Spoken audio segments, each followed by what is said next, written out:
بسم اللہ الرحمن الرحیم۔ جو لوگ اولاد جیسی نعمت سے محروم ہیں، یعنی کہ بے اولادی کا شکار ہیں، یقین یعنی سب سے پہلے میری دلی دعا اللہ تعالیٰ ان کو اولاد جیسی نعمت سے نوازے۔ غلطی انسان سے ہو جاتی ہے، ہو گئی غلطی، اب اس کو چھوڑ دیں، بھول جائیں، ماضی کو بھول جائیں، آئندہ آنے والے دنوں کو سوچیں کہ اس کا علاج کیسے ہے۔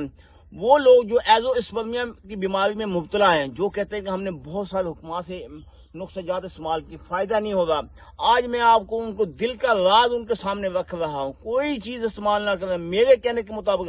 یہ آپ دیکھ سکتے ہیں، یہ اوپر دیکھ سکتے ہیں پیپل کا درخت ہے، یہ اس کی داڑھی ہے، یہ دیکھ سکتے ہیں، یہ پیپل کی داڑھی ہے۔ اس کا صفو بنا لیں جتنا آپ کو مل سکے داڑھی ہے، آپ کم از کم 1 پاؤ داڑھی لے لیں، 1 پاؤ، یہ آسانی کے ساتھ مل جائے۔ میرے پاس اس وقت 3 سطح پہ ہیں، ایک یہ آپ دیکھ سکتے ہیں، اور 2 3 جگہ پہ تقریباً یہ پاؤ کے قریب ہمیں ملے گی وزن میں۔ اچھا، تو اس کا صفوف کرنا 3 ماشا صبح استعمال کرنا، 3 ماشا شام کو، 40 دن اس کا استعمال کر لیں، ایزواسپرمیا ختم۔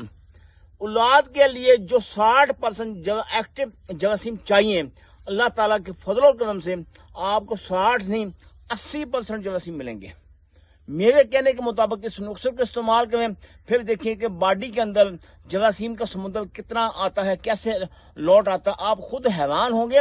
پھر اس کا اضافی بینیفٹ کیا ہے، منی ایسی پیدا ہوگی، آپ خود سوچیں گے یار میری تو منی نکلتی نہیں ہے، اب کہاں سے منی آ گئی؟